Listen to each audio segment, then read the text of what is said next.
Estimados compañeros y docentes coordinadores del Diplomado en Estudios Morazánicos, como proyecto final abordaré el tema Heroización del general Francisco Morazán Quesada, un personaje controversial que, de acuerdo a algunos desaciertos fungió como presidente en la República Federal Centroamericana, pasó de villano a héroe, porque la misma historia le hizo justicia al reconocer sus ideales de unión y libertad que fueron trascendentales en la región. Quisiera mencionar 3 premisas sobre el concepto de héroe, y la número 1 es que un héroe es un personaje valiente de la historia que defiende a muerte una causa. También un héroe encarna ideales y valores. Y la número 3, que es una persona ilustre conocida por sus hazañas. Como referencia, he tomado los 3 momentos planteados por la doctora Kathleen Lacase porque considero que siguen un orden cronológico de los hechos que elevaron a Morazán al título de héroe. El primer hecho a considerar es la repatriación de los restos de Francisco Morazán, que se dio de 1848 a 1849. Recordemos que el 15 de septiembre de 1842 Francisco Morazán moría fusilado en San José de Costa Rica. Inicialmente fue visto como un tirano por los gobiernos conservadores en esa región, principalmente bajo Rafael Carrera en Guatemala. Sin embargo, fue hasta 6 años después, en 1848, cuando el gobierno de El Salvador, bajo la administración de Doroteo Vasconcelos, que inicia su proceso de repatriación desde Costa Rica hacia El Salvador. Este acto fue un paso formal para la heroización del oficial Morazán, pues representó un reconocimiento público y estatal de su legado como defensor de la Unión Centroamericana. Este proceso no es un proceso sencillo, puesto que fue trasladado lentamente y pasó por varias ciudades. Llegó a Sonsonate y luego a Santa Ana, donde le rindieron honores vinculando su memoria con celebraciones patrias.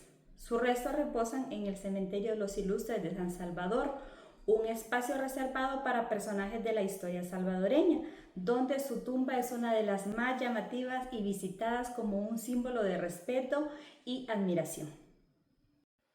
El segundo acontecimiento a comprender es el centenario de su nacimiento en 1892. Francisco Morazán nació el 3 de octubre de 1792 en la villa de Teucigalpa.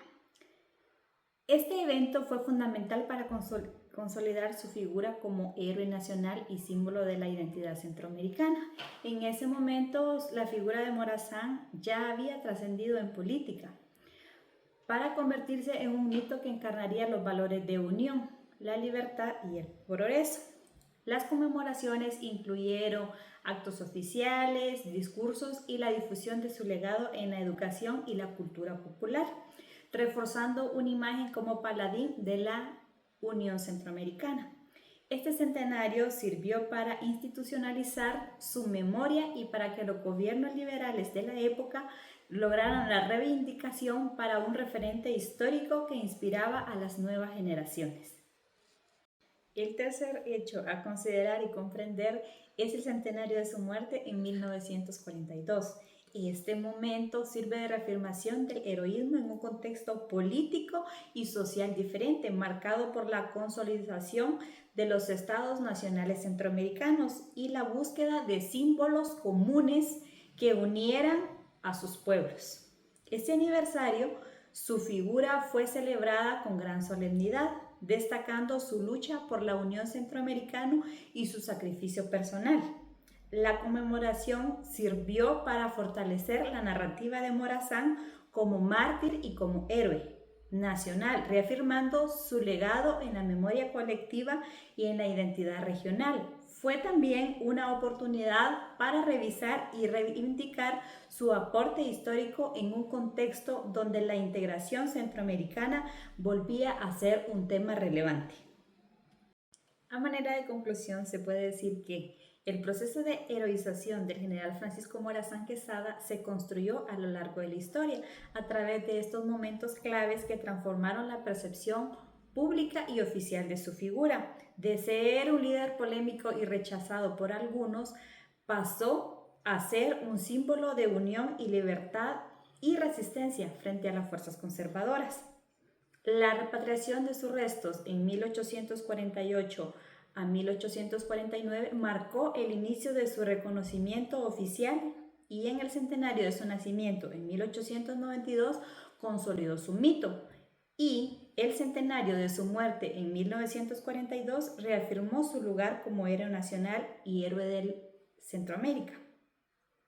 Estos hitos reflejan cómo la memoria histórica y política puede transformar la imagen de un personaje histórico en un símbolo duradero para Centroamérica.